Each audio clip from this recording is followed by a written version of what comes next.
1, 2, 3.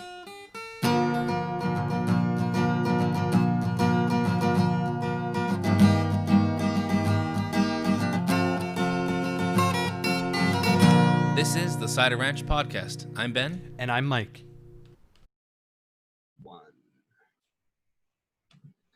Hello to all of you crusts and tendies out there. Welcome back to the Cider Ranch Podcast. I'm Mike. And I'm Ben. And today we are joined by somebody that Ben and I have listened to on the radio for years. He is a mainstay in the Vancouver sports media zone. He is well known for breaking exciting sports news and stories. He challenges the opinions of others by crafting his own perspectives. And he is an avid cider connoisseur. Here is TSN's Rick Dhaliwal. Rick, welcome to the show. I don't think that cider thing. I'm not going to live it down, man. You're not. You have to understand. Okay, so when I'm looking at the screen at TSN, so I got the screen in front of me. There's tons of text coming in, tons of them, and that one caught me off guard. The Dick and Cider, but at the tail end of Dick and Cider, I figured out. Holy smokes! I think I just screwed up. But the Craven Moorhead really caught me off guard. I was like, what the hell, Craven Moorhead? And then Moj is like, buddy, yeah, you just said that. There's like, the screen's got a ton of text. They're coming in left, right, and center. I got busted. So what happened with that? Because, like, honestly, I caught the tail end of that on the radio, but I feel like I missed the whole beginning, and I haven't gone back and listened to the podcast or anything. But what kind of started that cider thing? It started because I was talking about Crown Royal, my favorite drink, and then people started saying, hey, Rick, try this whiskey, Rick, try this. And then this guy comes in with try Dick and Cider, and on a hot day, nothing better than the Dick and Cider. And I'm like, oh, shit, I screwed up at the end. I was like, what the fuck? And, but if you look at the word Dickens, and then you look at the slash, and then you look at Slider, if you say it like this, Dickens slash pause cider, it's not bad. But when you say it all at once, it's a freaking fucking gong show. That's hilarious. So I guess in part for that too, when you're getting ripped for it, I mean, it's not the end of the world, because you know what, my wife and I went to Ireland for a honeymoon, and I had a cider called Orchard Thieves, and it was this apple cider, and I enjoyed every bit of it. So you know what, you're not alone in that. So a lot of radio is fun. You got to have fun, and you know, when you're talking about all sports radio, you got to entertain. You got to make people laugh. It can't be X's and O's of the Canucks 24/7. Yeah, because that's not going to work. Radio's got to be fun. You got to be interactive. You got to let the audience take part. That's what they do with the text line. Hey, when I started out in radio, I was in Flintstones radio, buddy. There was no internet. There was no nothing. And it was Flintstones radio. And I'm telling you right now, what we're seeing now with the interaction with the audience and the listener, it's so good. But in all sports radio, you got to have fun. You got to make them laugh. You got to be entertaining. It can't be X's and O's. Yeah. The Canucks 24/7. You just can't do that. What do you think of the people that, because I'm sure on social media and stuff, I've seen it personally, people go back and forth and they say, hey, I like this person because he talks about sports only. I like this person because he doesn't talk about sports. He brings a different element to it.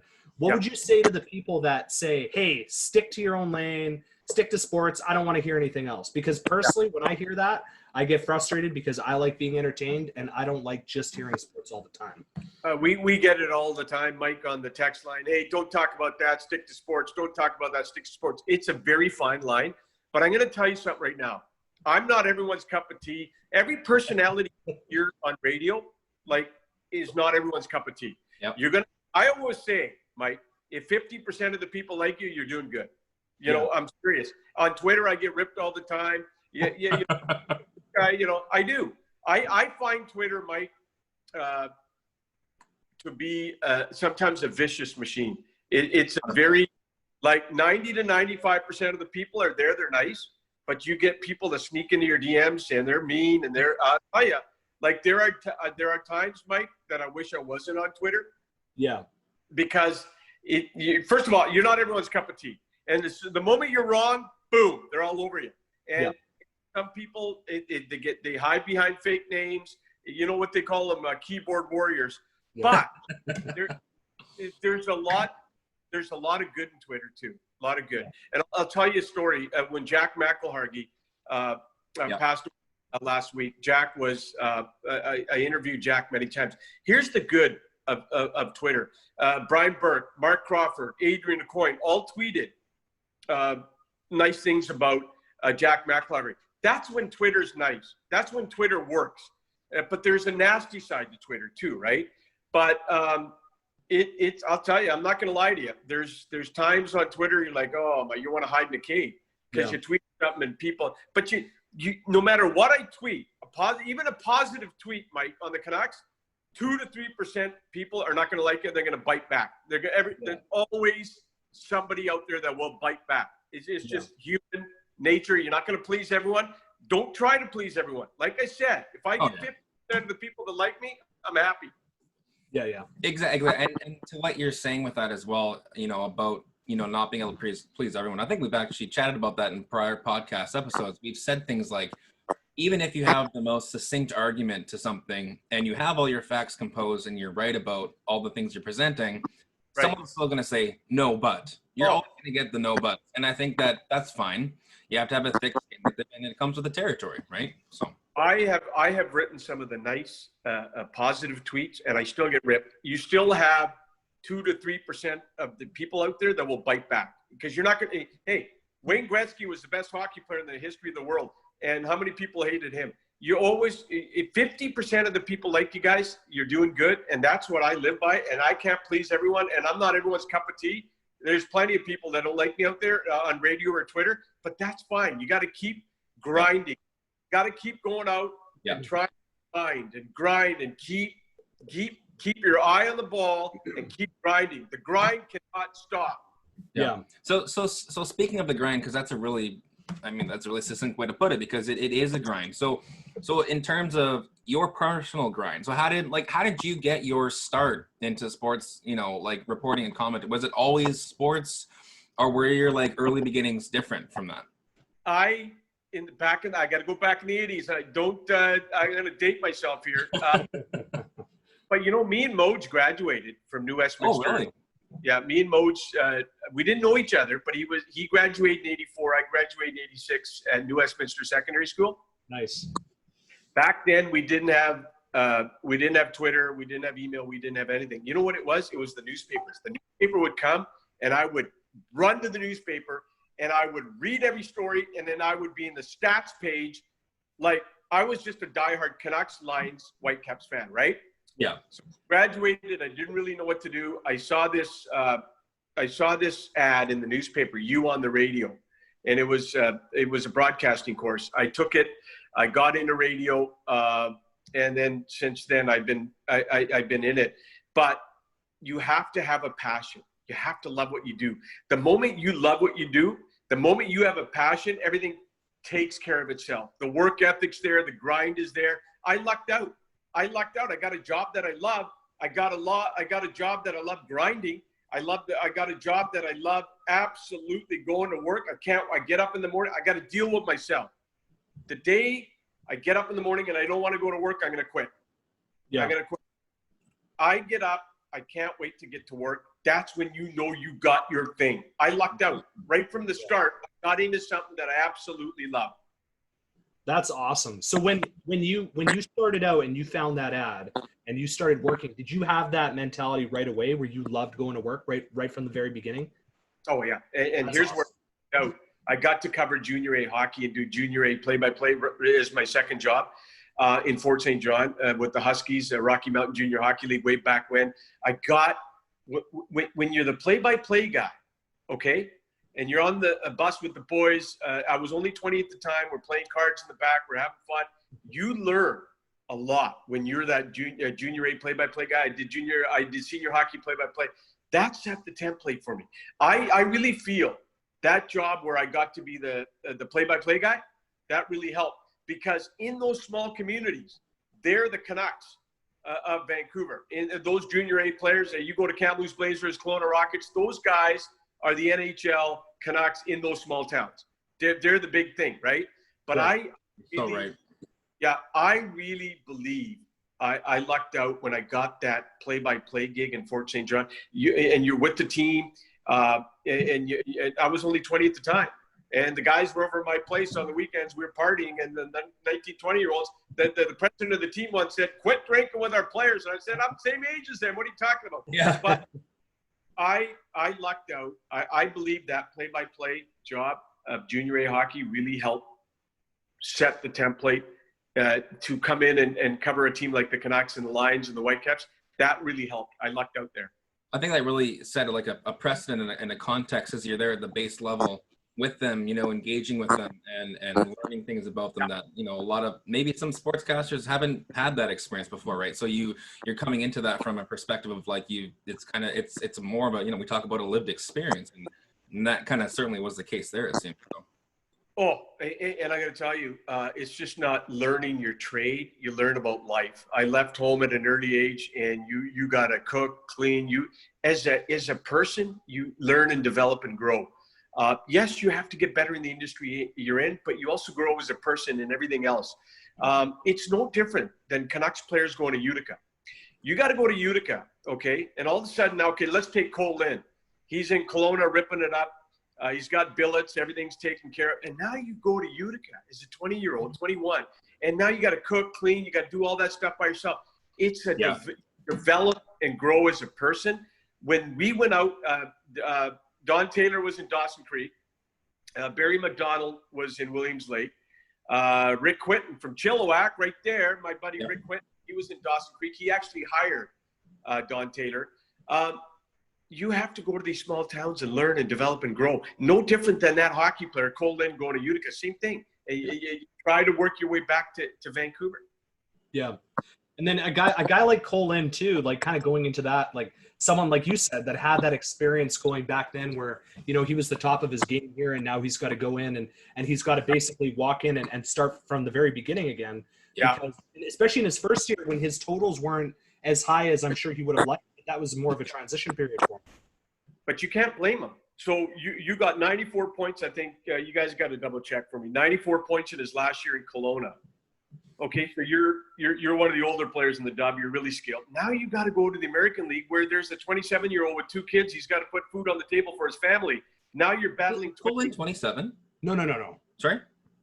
Cole Lynn? You guys talking about Cole Lynn? Yeah. How old is he? Sorry? 21. Yeah, he's not 27, right? No. No. I'm saying Cole Lynn goes to Utica. Yeah. He's now got to go from playing junior age kids. Oh, I'm sorry. I see it. Okay, I see it. Sorry. Yeah. So he's got to go from playing 19, 20, 16, 17-year-olds to playing in the American League, which is a tough league. Right. Now you got to play against guys who are 27 with 2 kids. They got to put food on the table. They don't care about some kid from Kelowna. Absolutely. They're trying to make a living. There's 28, 29, 30-year-olds in the American League. It's a tough league. Yeah. And, so that's what I mean is he goes from playing junior age kids to 27-year-olds. It's a tough move. Yeah, for sure. And that sounds interesting too, because a guy like that, he came in with a lot of hype, and rightfully so. And he's still got that hype too. The guy, he's spectacular. Personally, I haven't seen too much of him in Utica, but watching his highlights in junior was amazing. Yeah. I remember being really excited when they drafted him. There was that lull last year with his totals, but I think this year now he's definitely amping it up. Like you said, it's more of a progression for him. How do you think he's doing now? Like, what do you think about him now? You think he'll have a chance to make the team? Okay, so he had a good scrimmage the other night, right? Well, he only got to this camp as Sven Berchi opted out, right, guys? And then Cole came in. Hey, look, I expect him to be either first or second in Utica in scoring next year. It's depending on if they go out and sign a veteran in Utica. Look, Goldie left, Boucher left, right? And Berchi not going to be in Utica next year. So the top 3 guys are out. So guess what happens to Cole Lynn? A lot of opportunity. The top 3 guys just left Utica. The opportunities, he's going to get all the offensive zone face-offs. He's going to get tons of power play time. I'm telling you, I think Cole Lynn's going to be either 1 or 2 in scoring in Utica next year. I think this kid is going to be a good one. The other one I want to keep an eye on, you guys should too, is Jonah Gadjevich, who also went same second round, same draft as Cole Lynn, right? You've got Pod Colson coming. You got Hoglander coming. You got a wave of these young kids coming. It's an exciting future. Yeah, I mean, that was going to be my next. I mean, you kind of just answered my next question. I was going to say, because you're an avid, not just Canucks prospect watcher, but I mean, I think you love the whole prospects kind of thing. And obviously that your story before telling me like playing cards in the back of the bus with the kids and things like that. So in terms of, I guess, just personally, who for you is like garnered the most attention, like specifically? And like, who would you say is like maybe like a slow burner that you watch out for? Yeah, that's a good question. Okay, we all know about Pod Colson, right? Yeah. I think everybody's got him penciled in after he finishes one more year in Russia. Hoglander is a year away, right? Okay, so then we look at Gadjevich. He's second round with Colin. Those two guys are right there. There's a kid in Northeastern right now. I'm telling you, it's going to be a good player. They got him late in the 219 draft. Oh my God! You know what? It pisses me off. I always forget his name. I know who you're talking about too. Hold on a sec. I'm going to get it for you right now. Okay, here we go. Aiden McDonough. Okay, right. So Aiden McDonough is in Northeastern. Okay, guys, keep an eye out for him. He had a really good year. He progressed really nicely. Jet Wu is a guy. Is he okay? So this COVID's fucked everything up. We don't know like what's going to happen, where these kids are going to go. So Jet Wu, guys, I think is probably most likely going to go back to Calgary with the Hitman as a 20-year-old. I don't know if he's going to be that kid that can get into Utica next year. Rathbones obviously is a guy you got to keep on, right? Yeah. Oli Ulevi had a good week. When the Canucks go to Edmonton tomorrow, is Oli Ulevi on that plane? I'm going to guess, and you'll see if I'm right or wrong. I think Oli Ulevi's, they're going to take him to Edmonton. I really do. He's had a good week. So for me, it's guys like Ulevi, Colin, Gadjevich, Rathbone, DiPietro, Jet Wu, Tyler Madden's gone. Podkolzin, Hoglander, Carson Falk, keep an eye out for him. But I like this Aiden McDonough kid. I'm telling you, he's going to be a good one. Just give him a couple of years to fill out his body. He's a tall, lanky kid. So Rick, with Hoglander, because obviously we've seen the flash with this kid. Like, is that the real deal with him? Because like, I mean, we just see the highlights of him too, but like, how are his other, like, we know that the kid can, skate circles around and deke the guy out of his jockstrap, but like, what's his other kind of game like? Because I don't know too much about him other than what I've kind of just seen from that. Skill. But here's the thing with skill. If you don't have the work ethic with skill, it's not going to work. You guys know that. How many first round picks do you guys know went nowhere because they had the skill, but they didn't have the work ethic? Oh. This kid has the work ethic. This kid goes pucks. This kid, he loses a puck, he goes right back. You know what? Skilled guys lose the puck and say, I don't give a shit. You know what? Whatever. And this Hoglander goes to get the puck back. His work ethic is through the roof. His skill is through the roof. He's a little bit small, okay, guys? Yeah. He's not 6'4", 220. I'll tell you that much. He's a little bit small, but the skill and the work ethic, the compete level, through the roof. I think Canuck fans are going to love this kid. But I'm going to tell you right now, how many guys have you met? How many guys have you seen that went high in the draft with skill but didn't have that work ethic? Right? It happens all the time. You just have to look to the Oilers for the last 10 years. Yeah. Yeah. Yeah, exactly. And I think this Canucks prospect pool right now is very, very strong. Yeah. I'd like to see them add another defenseman, high-end defenseman in the draft. But they're screwed this year. No first round, second round pick. But in terms of forwards, oh boy, Podkolzin, Hoglander. I'm telling you, Gadjevich, Lind, one of those two got to hit it, guys. You got to make sure either Colin or Gadjevich, because they didn't have a first round pick. Okay, they had 2 second rounders in 2017. Yeah. Lind and Gadjevich. One of those guys got to make it. With 31 teams now going to 32, you got to have your second round kids make it. Yeah. What would you say too about because I think Jim Benning's done a great job in terms of the draft. His regime anyway has done a fantastic job in terms of drafting and developing players over the last few number of years. What do you think of kind of going back to like Hoglander and stuff? What do you think of him going that skill route? Because it really does seem like, compared to in years past, he's kind of focusing more on skill, and he's kind of taking other elements. I mean, I'm sure he's factoring other elements into it, but it seems like his main focus is how do we get the most skill on this? What do you think about? I think you're correct, Mike. But I also look at Gadjevich, and he went pretty high. These guys, Jim's a Western Hockey League guy. Travis Green's a Western Hockey League guy, and guess what? They love size. They love size. And They love the meat and potatoes. Yeah, they love size. And I'm not going to lie to you, skill is great, and they got it coming in waves in the picks. But man, they like size too. This Ethan Keppen kid out of Flint, Ontario Hockey League, 4th round last year, size. Aiden McDonough, size. Jack Malone's got size. As much as every team needs a skill, Mike, size is important too. And take a look at Jim's last few trades. JT Miller, size. Pearson, size. Their top 6 got bigger and harder to play against. Size. These they love size. And you're so right with the JT Miller thing too. And it's weird. I always actually thought because one of our buddies is actually a massive Lightning fan. So when we saw that trade happen, I was like, I watched Miller play and I saw the highlights of him a couple years back when he was on the Lightning, and they always had him on the 3rd line, sometimes the 4th line. And I said, you can kind of see some flashes of brilliance from this guy, and like I think he should get some top 6 minutes. And when I saw him come to the Canucks, I'm like, just watch out. I think that he's got the potential, and he was. I mean, I don't remember how many points did he finish with? 70 something? Was it close to 80? Yeah, he led the team scoring this year. I think, and no one wants to play against him because you're so right. He's got that size, and no one wants to fucking go up against him because I didn't think he was as big as he was. Yeah, and here's the other one for you, Mike. You talked about Jim's drafting, which is good. His last 3 trades, Jim's been very good. Where Jim has gotten in trouble with the fan base is July 1st signings. Yeah. And July 1st signings are absolutely killing this team.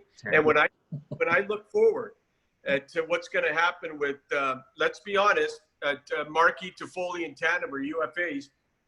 They got cap issues. They couldn't sign Triamkin. Triamkin's agent said they got cap issues. Hey, where Jim has gotten in trouble is July 1st. Which has resulted in cap issues. He's gotten better on his trades in the last year. His drafting's been fine, but where he has unequivocally, absolutely gotten in trouble is July 1st signings. And that's not always his fault. When you're the 29th place team in the NHL on July 1st, you got to overpay. You got to determine money to get that guy to come to Vancouver. Yeah. So, he's gotten better in trades, and drafting's fine, but his July 1st signings are root of the problem of the cap issues right now. Yeah. And you look back to, and you're so right, Rick. You look back to the Louis signing, the Eriksson signing, and you think that, like, when you look at Louis' last couple of years before he was signed, what was it? I believe Dallas and Boston before that. Like he was a good scorer. So he's it wasn't really his fault that he had dropped. I mean, I'll be the first to say that I was a Benning critic to start too. I'm like, well, what is this story was? And I'm like, I've kind of seen the light. There's been a lot of stuff that he has done that I've liked to see, but you're right. Like that's where it's kind of, bit this team a bit, right? So. And Ben, nobody complained about the Eriksson signing at the time. Yep. Because I was excited. Yeah. Yeah.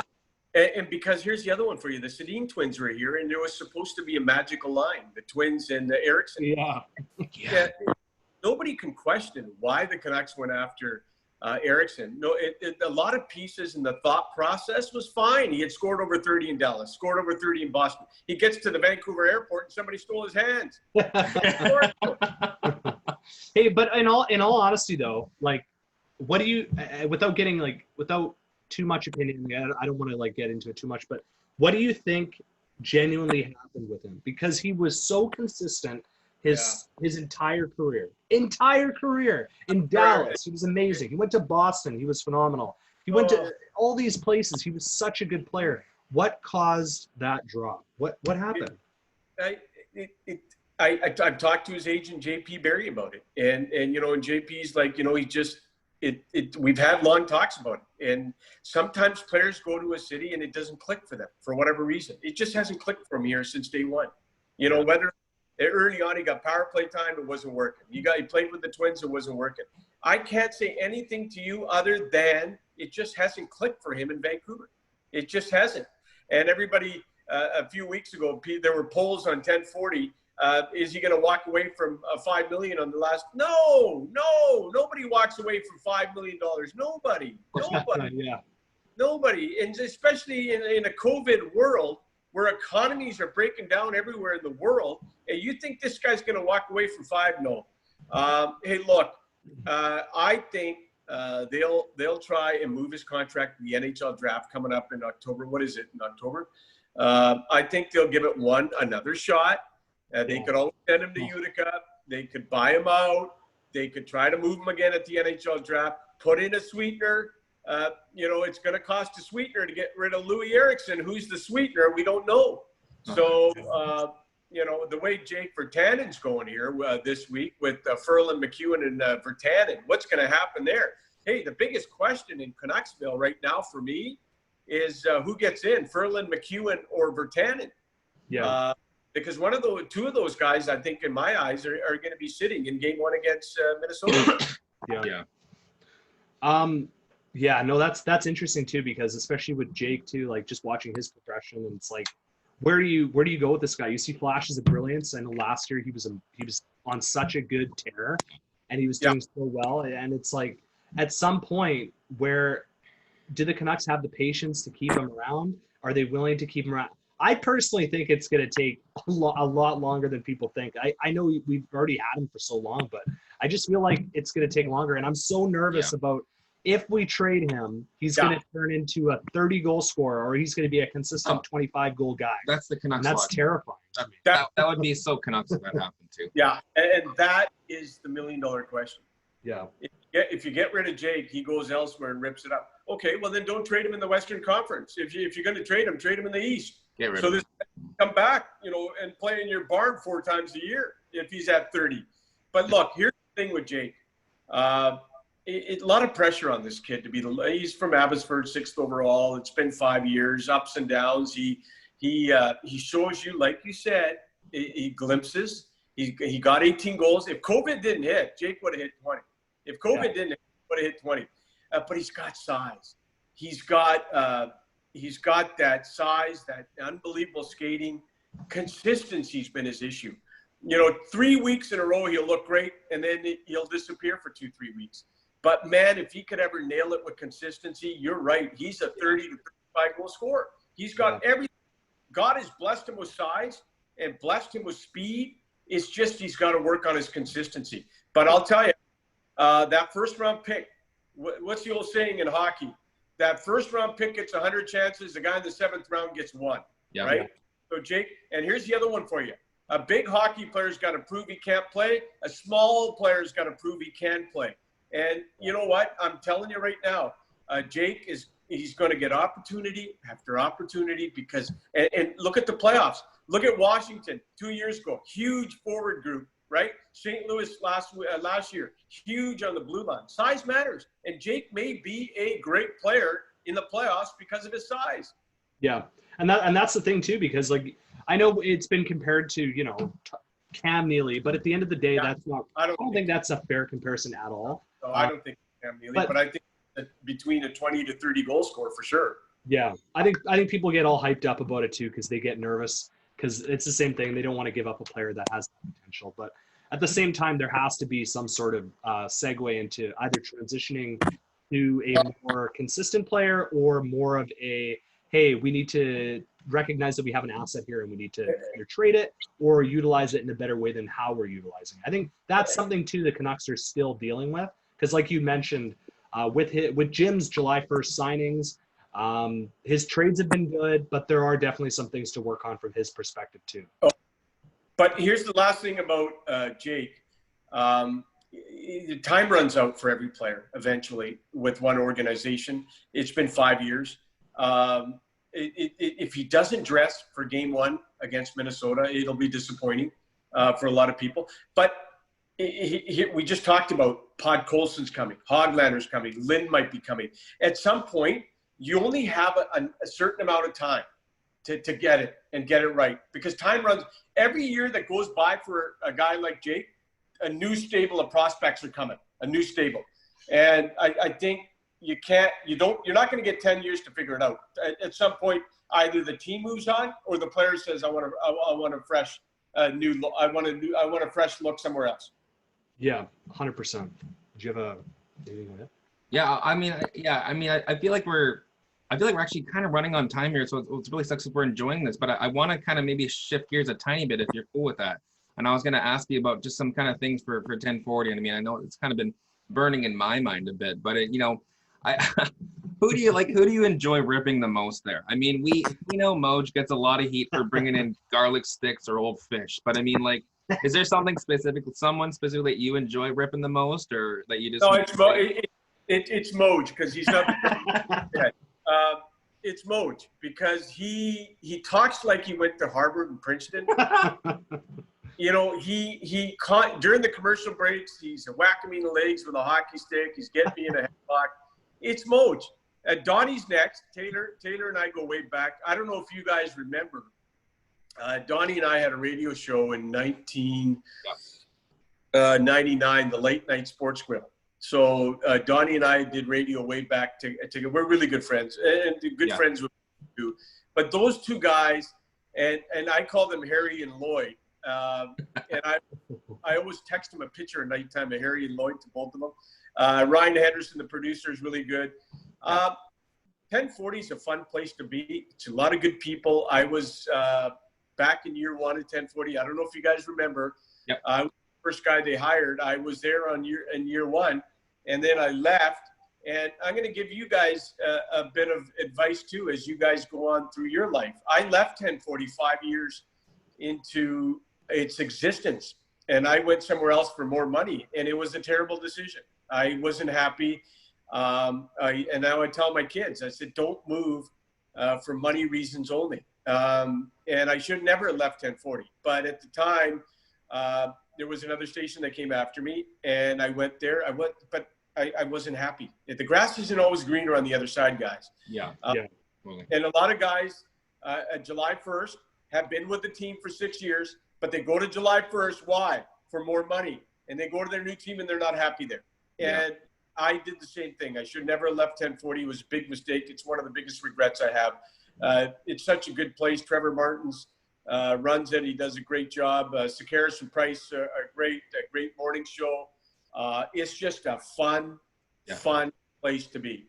Yeah. Well, Rick, we always like to kind of end our episodes with a would you rather, and we want to pose this one to you, and we're hoping it's gonna not be a too difficult one, but we're hoping it's gonna be a interesting one. So we got would you rather listen to Matt Sakaris boast about how he graduated cum laude for university for an hour straight, or would you rather listen to Moj dictate his culinary experiences and be a food snob for an hour? I'll take Sakaris any day. The other guy is just unbearable to listen to. He just no, it's Sakaris. I'm gonna tell you, the intelligence level of Sakaris and Price is freaking 200-1 with Taylor and Moj. Oh man, that's awesome. That's awesome. Well, and Moj thinks he's smart, but he's not. He's not the sharpest. So here's a question for you. If he heard this podcast and he heard what you just said, how do you think he would react to that? Who, Moj? Yeah. Oh, he'd text me or call me. What are you doing? What are you doing? And that's what it is. And he calls me on the weekends. He'll text me. But you know what? I'm going to tell you something. Moj and I are good friends. I'm going to tell you a quick story about Moj. So when we started 1040 in year one, so the radio station that Chum took over, Moj was doing a sports talk show on that station, but nobody really knew who this guy was. And I was in a management meeting before 1040 started, and somebody said, "Hey, who's this Moj guy?" Nobody knew him. Yeah. And nobody knew who he was or what. But I'll tell you one thing. All jokes aside, nobody works harder. Nobody's more connected. Nobody. You know what? I always tell Moj. Moj and I were those undrafted guys. You know, the late bloomers who, not the first round, second round, third round picks. Both of us, it's just work ethic and the grind. You don't have to be the first round pick. There's over 150 guys in the NHL that didn't make it through the draft. They made it because they never gave up after the age of 20 and they kept going and going. And that's me and Moj. Just hardworking guys. You don't have to be the first round pick to make it. You don't. And I always say to Moj, I said, you know, we were two long shots, him and I, but behind every success story in the world in any field is a work ethic. You got to grind and put in the time. And Moj, all jokes aside, is one of the hardest workers. He's a really, and you have to remember where he came from. He came in the long shot way. He never took broadcasting at BCIT. Okay, he just kind of he got the show, and then he was writing for a magazine, a weekly magazine in the mid 1950s, and then he got on to 1040, and he's done wonderful ever since. But just remember, Oj and I were the late bloomers, not the draft picks. It's just work ethic and grind. You got to love the grind, and when you love the grind, good things happen. Yeah. I guess I can pose one more question if you're okay with that. Yeah. I mean, I'm okay. Yeah. I'm okay. I was going to say as well, because, we chatted about that too before. And, one of our good friends has a hockey podcast, and they had on Andrew Wadden, and they talked a lot about, like shticks that sometimes happens on sports personalities, right? So like, a lot of what you're getting, what you're listening to is the person and totally, but, like you said, it's got to be entertaining. You have to be able to have someone listen to you. Like you're right. Like you can't be doing the grind 24/7 or it's going to start wearing on you, right? So I was listening to you guys, I think last week, it was you and Moj, and the back and forth between you guys is awesome. But you were chatting about, and you were getting pretty heated about it. And it was about, and I got on my phone here because I literally texted myself to remember, and you were getting really upset because of Babcock getting paid to just sit at home due to COVID. Now, and you guys, I feel like you guys genuinely disagreed on that. So can you get into that a bit? Yeah, we did. And I'm going to tell you something. He's the CFL. I'm a diehard Lions fan, guys. Yeah. I went to Empire Stadium, Roy DeWalt, John Henry White, Larry Key. Nick Hebler's a pal of mine, Canadian defensive lineman out of SFU. Nick, just wonderful, just unbelievable. I'm a huge Lions fan. But here's the thing. We got on to whether the Canadian government should give the CFL money. And right now in this COVID, I'm more concerned about the guy that lost his job and he's got 2-3 kids. I'm more concerned about the small business that had to close down because of COVID. That's, as a member of society, that's where I'm at. Yeah. I'm not there for giving Maple Leaf Sports and Entertainment money when they're paying Mike Babcock $6 million to sit at home. Yeah.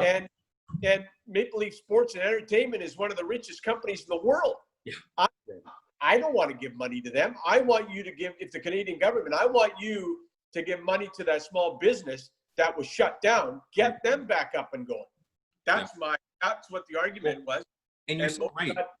We got heated.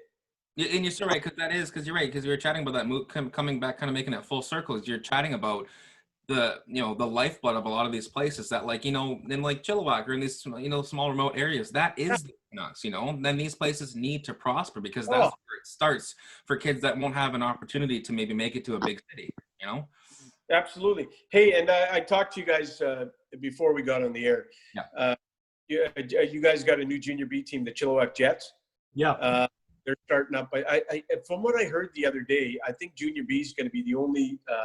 They're going to start on time because they don't have travel and they don't have to go into hotels and like the Chilliwack Chiefs. Hey, Chilliwack Chiefs, great junior hockey tradition for so many years. Harvey Schmiel, good friend of mine. Harvey was in Williams Lake in 1992, coaching the Mustangs. I was in Fort St. John, and we became friends back then. And he's now coaching, from what I've heard, last junior B hockey in Alberta. Okay. He's coaching native junior B team is what I heard the last time. Huge fan of Harvey Schmiel. The Chilliwack Chiefs have such a good, proud tradition. Yeah. You guys are lucky out there. And to me, I think the Chilliwack Chiefs, for all the Lower Mainland teams, they're the standard gold franchise, and they've always been year in, year out. And the way the people in Chilliwack support the Chiefs, unbelievable. Yeah. And the guy running it there right now, Glenn Ringdahl, pal of mine, he's running that whole arena and the Chiefs as well. So for years and years and years, I've been a big fan of the Chilliwack Chiefs. That's awesome, man. Well, it's good. It's good to hear that because, like, it's kind of cool. We have this team out here, and you know, we get invested in it here and there, and it's so awesome to go to games out there. Yeah. It's just such a different vibe. It feels like you're in a different city entirely, or in a different country. You go there, and it's just such an awesome experience. The arena is phenomenal. It's not that the much people of a, are great. It's not, it's not much of a difference too. And we were touching on the the AHL and saying that's still one of the hardest leagues to get into. And back when Mike and I and a whole bunch of our friends went to university and at UFE in Abbotsford, and back then the Abbotsford Heat were there, right? And we went to a couple one of those games, and I gotta tell you, the atmosphere was pretty close, like what you'd have for a Vancouver game, because you're still getting the same people that maybe couldn't afford to maybe go to a Canucks game and want, maybe they can't get out to Vancouver and it's tougher for them. It's a very similar atmosphere, and you still get right in. It's still great hockey, and I think that gets missed sometimes with the smaller leagues. Hey, listen, I hope that someday, I know the Canucks are very happy in Utica. They're really, really, really happy in Utica because the travel is less, you can practice more, all that. And it's a good hockey town, and, it's snowing. It's a good environment. But I'm going to tell you, someday, I hope the Canucks bring their farm team into the Lower Mainland somewhere. There's so many places that you can put them in. UBC, Pacific Coliseum, Langley, Vents. I'm a huge Giants fan too, guys. Ron Toigo, good friend of mine, Scott Bonner, the OGM, good pal. You know what? I hope the Canucks someday, I'm not saying it's going to happen in the next year or two, someday bring that American Hockey League team to the Lower Mainland. Yeah, I think it would be good.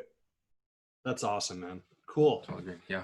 Okay. Well, I think, Rick, I think we're good. I think our podcast that was amazing. That was a great. We really appreciate you basically coming onto our show and taking the time to talk with us and chat with us. I know we went over the time limit a little bit, but I truly believe that this is an awesome, it's great for us too, chatting with somebody in the business, and especially as somebody that we respect as much as you, because listening to you over the years, it's been really cool.